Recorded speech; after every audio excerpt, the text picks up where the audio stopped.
ইসলাম প্রতিষ্ঠা তিনভাবে হয়। একটা মুহাম্মদুর রাসূলুল্লাহর যুগে হইছে একটা প্রতিষ্ঠা, এইরকম ইসলাম প্রতিষ্ঠার আর দরকার নাই কিয়ামত পর্যন্ত। আর এক রকমের ইসলাম প্রতিষ্ঠা হয়েছে হযরত উমরের যুগে। উমরের যুগে যে পদ্ধতিতে ইসলাম প্রতিষ্ঠা হয়েছে, এই পদ্ধতিতে যে কোনো যুগে যে কোনো দেশে মুসলমান এই পদ্ধতি অবলম্বন করবে, সেই যুগে সেই দেশেও ইসলাম এই দ্বিতীয় পদ্ধতিতে ইসলাম প্রতিষ্ঠিত হবে। আরেকটা পদ্ধতিতে ইসলাম প্রতিষ্ঠিত অতীতেও হইছে না, বর্তমানেও হইতেছে না। একমাত্র ইমাম মাহদী দুনিয়াতে আসলে পরে তৃতীয় পদ্ধতিতে ইসলাম প্রতিষ্ঠিত হবে। ইসলাম একভাবে প্রতিষ্ঠিত হয় না তিনভাবে? ইসলাম তিনভাবে প্রতিষ্ঠিত হয়। যারা জানে না এরা ইসাফাবাজি করে। এক সাফাবাজে কয় ইসলাম তো নবীর যুগেই প্রতিষ্ঠিত হয়ে গেছে, তোমরা আবার কি ইসলাম প্রতিষ্ঠা করতে চাও? গুড়ার ডিমা জানে না নবীর যুগে কোন ইসলাম প্রতিষ্ঠিত ছিল আর এখন কোন ইসলাম প্রতিষ্ঠার দরকার। এই জন্য এই সমস্ত চাপাবাজদের খপ্পরে পড়ে আমরা যেন তর্কে বিতর্কে না জড়াই, এই জন্য আমাদের জানা দরকার ইসলাম প্রতিষ্ঠিত হওয়ার পদ্ধতি তিনটা। সারা দুনিয়াতে ইসলাম প্রতিষ্ঠিত হওয়ার পদ্ধতি তিনটা। এক নম্বর, দলিল প্রমাণের দ্বারা সাব্যস্ত হয়ে যাবে ইসলাম সত্য ধর্ম, বাকিগুলি বাতিল। দলিল প্রমাণের দ্বারা সাব্যস্ত হয়ে যাবে ইসলাম সত্য ধর্ম, বাকিগুলি বাতিল। এটা হলো ইসলাম প্রতিষ্ঠিত হওয়ার এক নম্বর পদ্ধতি। কত নম্বর পদ্ধতি? এই পদ্ধতিতে ইসলাম মুহাম্মদুর রাসূলুল্লাহ দুনিয়াতে থাকাকালেই প্রতিষ্ঠা হয়ে গেছিল। মুহাম্মদুর রাসূলুল্লাহ দুনিয়াতে থাকাকালেই ইসলাম সত্য ধর্ম দলিল প্রমাণের দ্বারা সাব্যস্ত হয়ে গেছিল। ইসলাম ছাড়া বাকি সমস্ত ধর্ম বাতিল। এটা মুহাম্মদুর রাসূলুল্লাহ দুনিয়াতে থাকাকালেই প্রতিষ্ঠিত হইয়া গেছিল। সুতরাং এক নম্বর পদ্ধতিতে ইসলাম দুনিয়াতে প্রতিষ্ঠিত হয়েছিল রসুলের জমানায়। রসুলের জমানায় ইসলাম প্রতিষ্ঠিত হয়েছিল সকল পদ্ধতিতে না এক নম্বর পদ্ধতিতে? দুই নম্বর পদ্ধতি হইল দুনিয়াতে মুসলমানও বাস করবে, অমুসলমানও বাস করবে, কিন্তু অমুসলমানরা হবে পরাজিত জাতি, মুসলমানরা থাকবে দুনিয়াতে বিজয়ী জাতি। এটা ইসলাম দুনিয়াতে প্রতিষ্ঠিত হওয়ার দুই নম্বর পদ্ধতি। পার্থক্য কি বুঝতেছেন আপনারা? অমুসলমানও বাস করবে দুনিয়াতে, মুসলমানও বাস করবে, কিন্তু অমুসলমান পরাজিত জাতি হিসাবে দুনিয়াতে বাস করবে, মুসলমান বিজয়ী জাতি হিসাবে দুনিয়াতে বাস করবে। এটা হইল ইসলাম দুনিয়াতে প্রতিষ্ঠিত হওয়ার দুই নম্বর পদ্ধতি। এই পদ্ধতিতে ইসলাম দুনিয়াতে প্রতিষ্ঠিত হয়েছিল হযরত উমর ফারুক রাদিয়াল্লাহু আনহুর জমানায়। উমর ফারুক রাদিয়াল্লাহু আনহু মুসলমানও বসবাস করত, কিন্তু অমুসলিমরা পরাজিত অবস্থায় বসবাস করত, মুসলমানেরা বিজয়ী অবস্থায় বসবাস করত। এরা ইসলামের প্রতিষ্ঠার কত নম্বর পদ্ধতি? দুই নম্বর পদ্ধতি। উমরের যুগের পরবর্তীকালে দুনিয়াতে দ্বিতীয় পদ্ধতিতে ইসলাম প্রতিষ্ঠিত হবে কি না, এমন একটা প্রশ্ন আছে তাফসীরের কিতাবে। জবাবে লেখা হয়েছে উমরের যুগের মুসলমান যে দুইটা আদর্শে আদর্শবান ছিলেন, যে কোনো যুগের মুসলমান এই দুই আদর্শে যদি আদর্শবান হয়, তাহলে উমরের যুগে যেভাবে মুসলমান ছিল সারা বিশ্বে বিজয়ী জাতি, অন্য যুগের মুসলমানও হবে সারা বিশ্বের বিজয়ী জাতি। উমরের যুগের মুসলমান যে দুই আদর্শে আদর্শবান ছিলেন, এই দুই আদর্শে পরবর্তীকালের মুসলমান যদি আদর্শবান হতে পারে, তাইলে এরাও সারা বিশ্বে বিজয়ী জাতি হিসাবে বসবাস করবে। আপনারা বর্তমান যে দুনিয়াতে বাস করতেছেন, আপনারা বিজয়ী জাতি হিসাবে বসবাস করতেছেন না একটা পরাজিত জাতি হিসাবে? পরাজিত জাতি হিসাবে। এই জন্য দ্বিতীয় পদ্ধতির প্রতিষ্ঠা আপনাদের যুগে হবে না। কেন? উমরের যুগের মুসলমান যে দুইটা আদর্শে আদর্শবান ছিল, বর্তমান দুনিয়ার মুসলমান এই দুই আদর্শ বর্জন করেছে। উমরের যুগের মুসলমান দুইটা আদর্শ মান্য চলত, এই জন্য এর বিজয়ী জাতি ছিল। বর্তমান দুনিয়ার মুসলমান এই দুই আদর্শ লঙ্ঘন করেছে, এই জন্য এরা পরাজিত জাতি। আদর্শ দুইটা কি জানা দরকার না? আদর্শ দুইটা হইল, আল্লাহ বলেন মুহাম্মাদুর রাসূলুল্লাহ ওয়াল্লাযীনা মাআহু আশিদ্দাউ আলাল কুফফারি রুহামাউ বাইনাহুম। মুহাম্মাদুর রাসূলুল্লাহ এবং তার সাহাবাগণের চরিত্র হলো সন্ত্রাসীদের মোকাবেলায় কঠোর, নিজেরা পরস্পরে সদয়। এই দুই আদর্শ, সন্ত্রাসীদের মোকাবেলায় কঠোর আর নিজেরা পরস্পরে সদয়। যে যুগের মুসলমানেরা নিজেরা পরস্পরে সদয়, সন্ত্রাসীদের মোকাবেলায় সব মুসলমান এক, এই যুগেই মুসলমানেরা খলিফা উমরের মতো সারা বিশ্বে হবে বিজয়ী মুসলমান।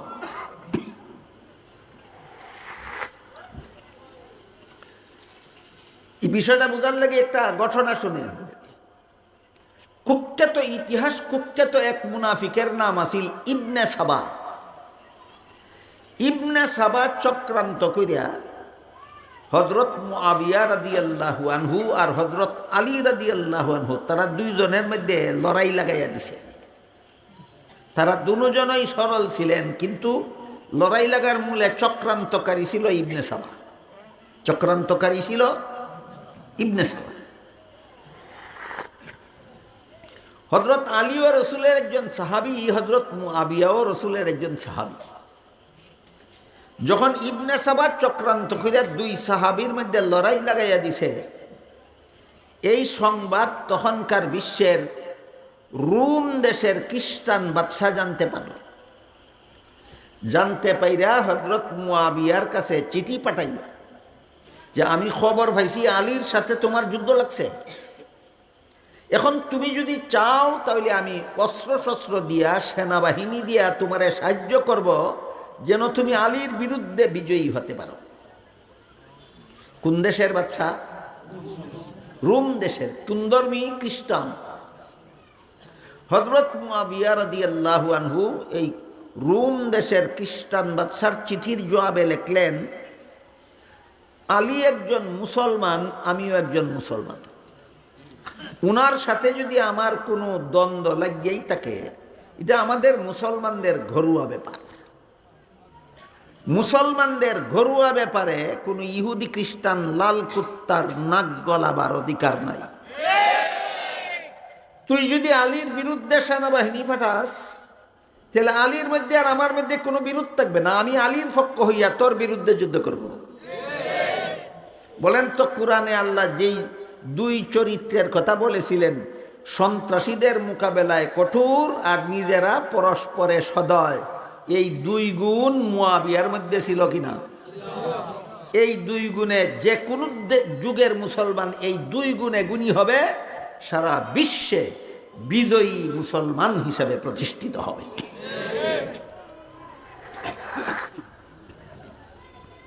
2001 সালের 11 সেপ্টেম্বরে আমেরিকান এয়ারপোর্ট থেকে আমেরিকান ফ্লাইট, আমেরিকান প্যাসেঞ্জারে নিয়া, আমেরিকান পাইলটে নিয়া, আমেরিকান প্যাসেঞ্জার লইয়া আমেরিকান টুইন টাওয়ারে আঘাত করল।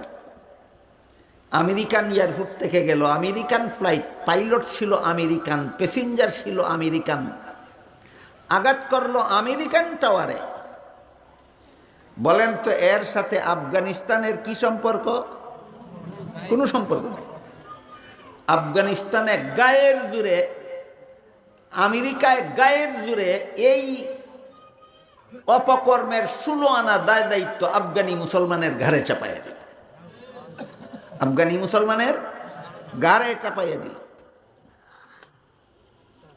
পাকিস্তান সরকারে তখন কইল যে আমি আফগানিস্তানের উপর হামলা করব। তোমার জলপথ ব্যবহার করব, তোমার স্থলপথ ব্যবহার করব, তোমার আকাশপথ ব্যবহার করব। পাকিস্তানের মুসলমানেরা পাকিস্তানের সরকারে আমেরিকান সরকারে বলে দিল, আমার স্থলপথ ব্যবহার করো, আমার জলপথ ব্যবহার করো, আমার আকাশপথ ব্যবহার করো, আফগানিরা ইচ্ছা মতো মারো। আল্লাহ যেই দুই চরিত্রের কথা বলছিলেন মুসলমান বিশ্ববিজয়ী হওয়ার জন্য, চরিত্রটা কি বর্তমান দুনিয়ার মুসলমানদের মধ্যে আছে?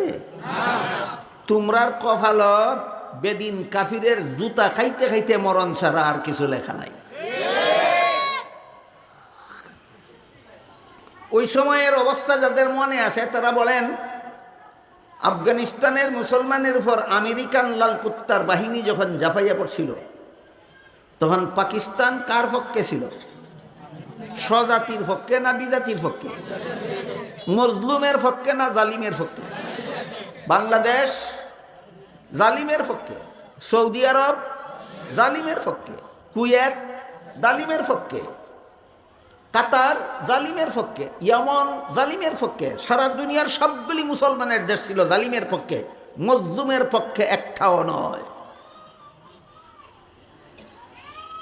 এক জালিমে যদি আরেক মজলুমরে জুলুম চালায়, অত্যাচার চালায়, তাহলে আশপাশের সকলেই মজলুমের পক্ষে না গিয়া জালিমের পক্ষে যায়।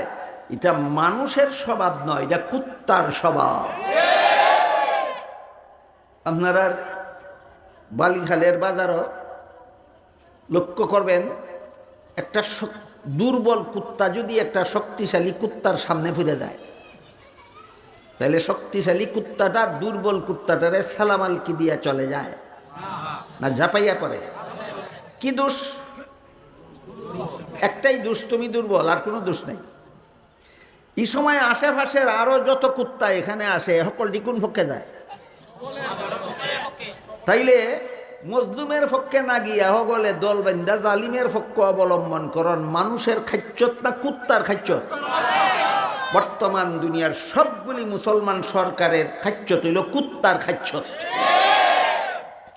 কুত্তার খাচ্ছতের মুসলমানের কপালে লেখা নাই বিশ্ববিজয়ী মুসলমান হওয়ার।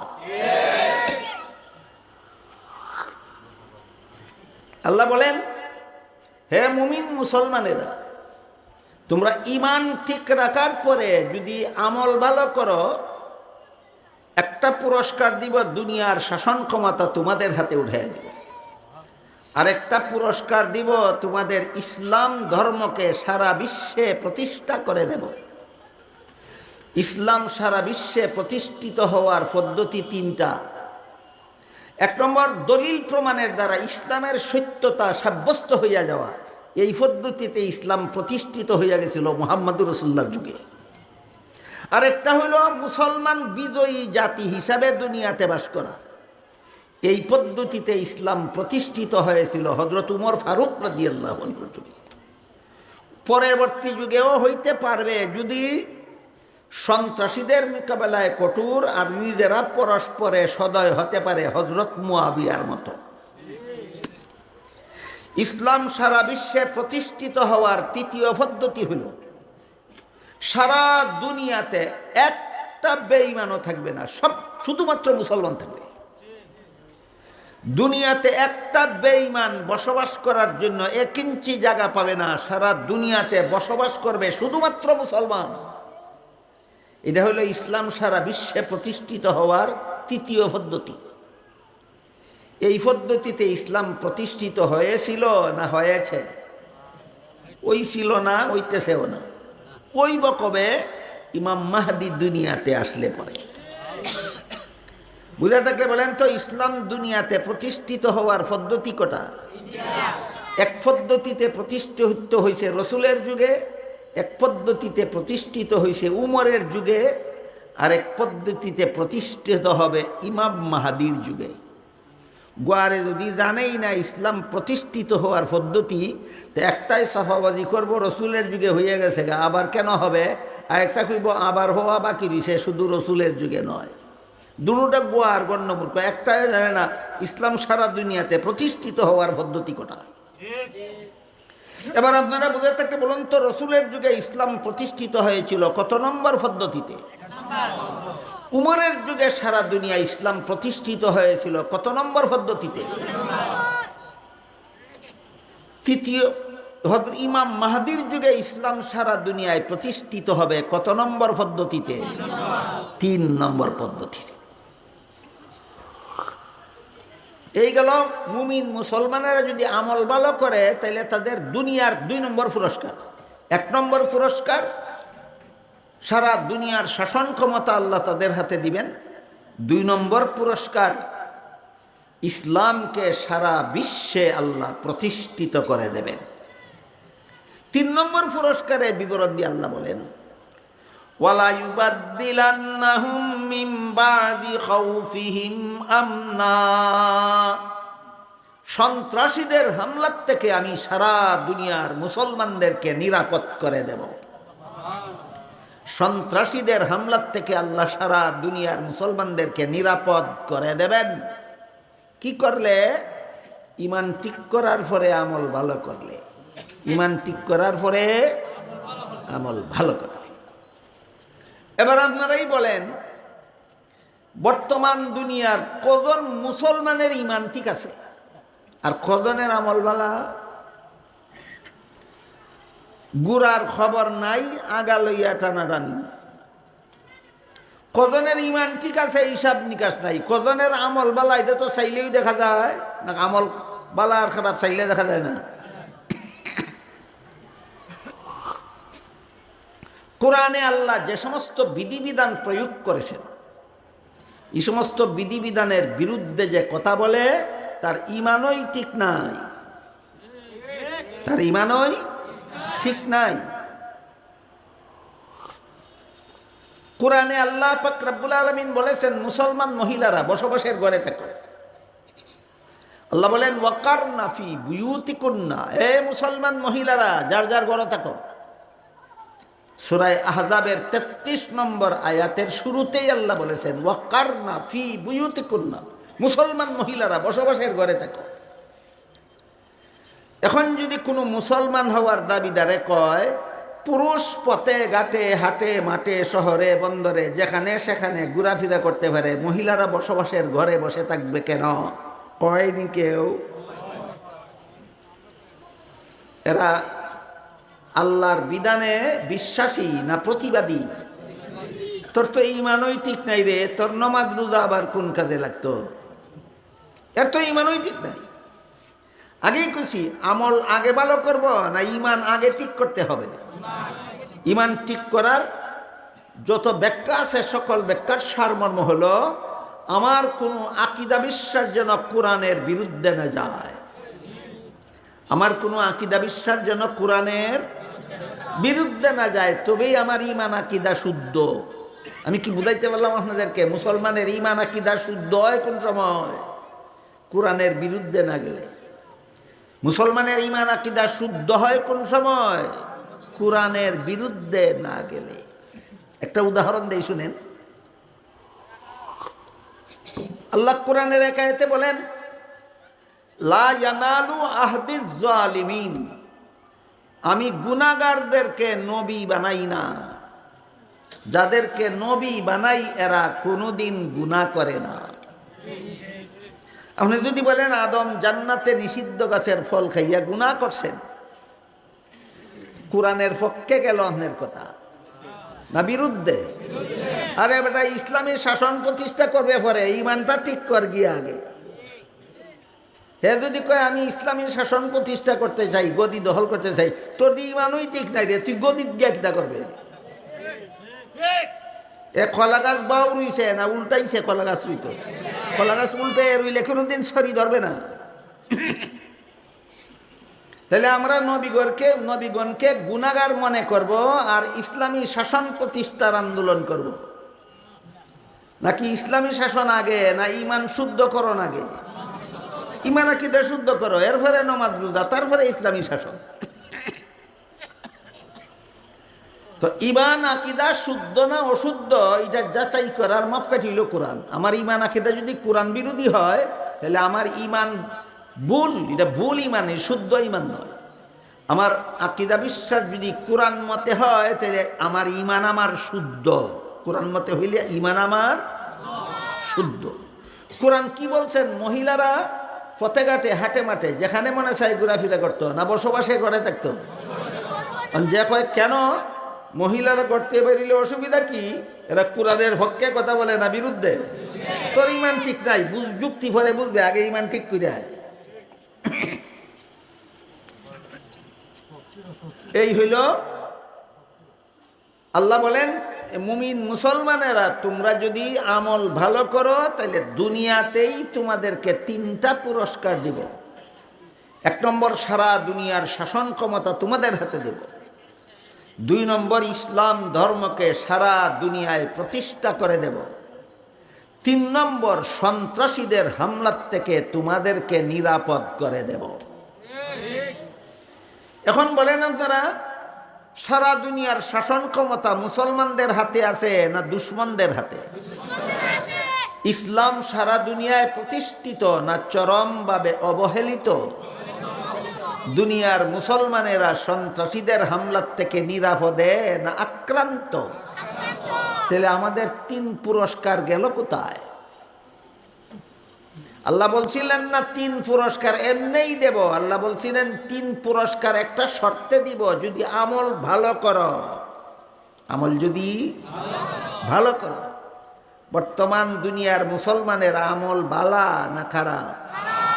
তাহলে আল্লাহ ওয়াদা কইরাও আমাদেরকে 3 পুরস্কার না দিয়া আল্লাহ ওয়াদা ভঙ্গ করলেন না আমরা শর্ত লঙ্ঘন করলাম?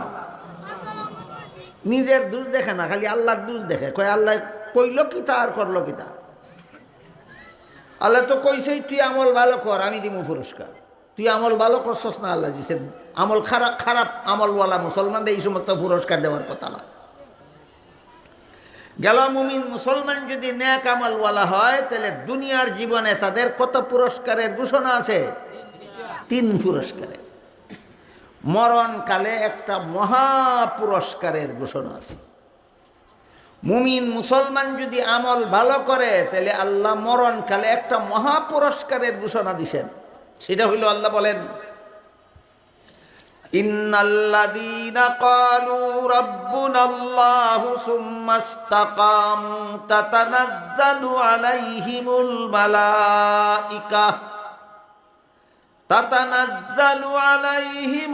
মালাইকাতু আল্লা তাখাফু ওয়া লা তাহজানু ওয়া আবশিরু বিল জান্নাতিল্লাতী কুনতুম তুআদুন। আল্লাহ বলেন, কোন মানুষ যদি আল্লাহকে রব স্বীকার করে, অর্থাৎ ঈমান আনে আল্লাহর উপর,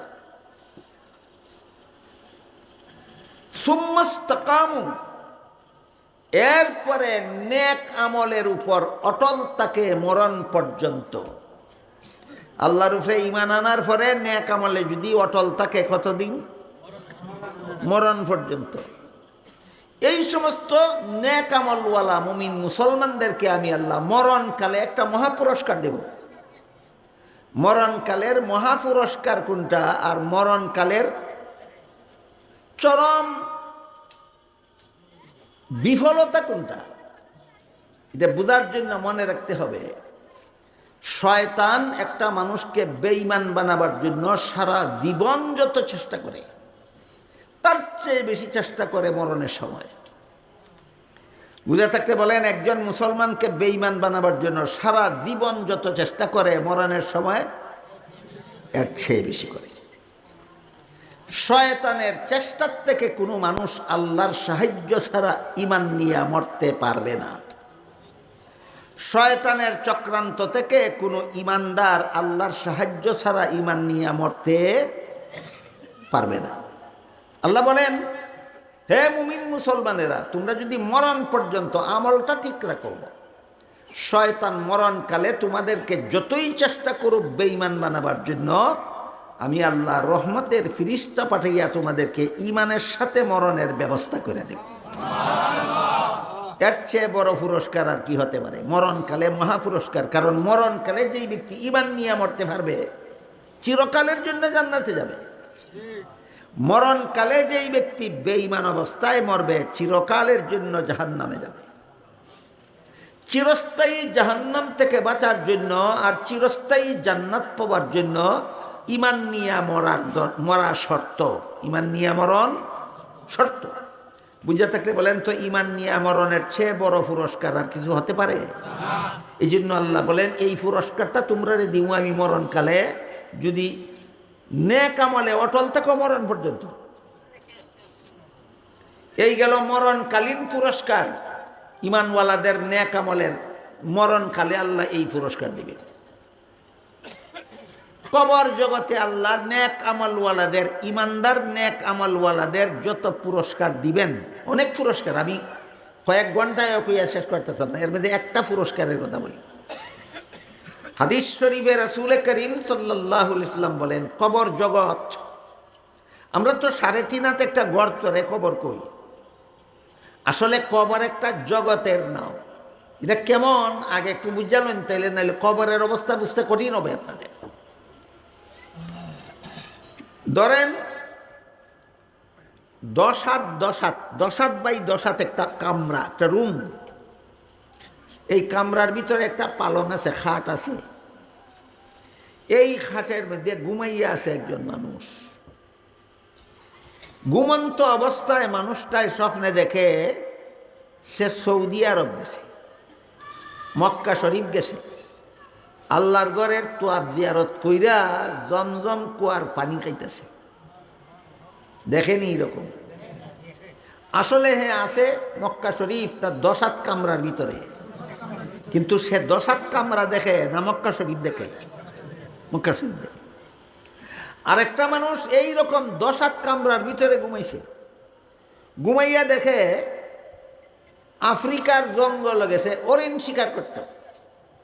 হরিণ তো পাইছে ওই না, বাঘে তারে বের করে লাইছে, আর বাঘে যেমনে জাপটা দিছে হাত থেকে বন্দুক ফিরে গেছে, আর নিজেও আচার খাইয়া ফিরে গেছে।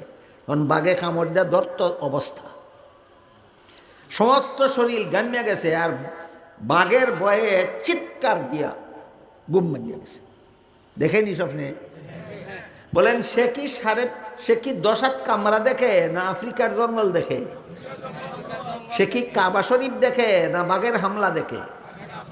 যেমন ভাবে এক বেড়া 10 হাত কামরার ভিতরে থেকে মক্কা শরীফ দেখে, আরেক বেড়ায় 10 হাত কামরার ভিতরে থেকে আফ্রিকার জঙ্গল দেখে, ঠিক তেমনি ভাবে দুনিয়ার থেকে বিদায় হওয়ার পর মানুষকে কবরে সমঝাইয়া দেওয়ার পরে মানুষে দেখে 3.5 হাত গাতা, কবরওয়ালায় দেখে জান্নাতের বাগান, আর না হয় জাহান্নামের অগ্নিকুণ্ড।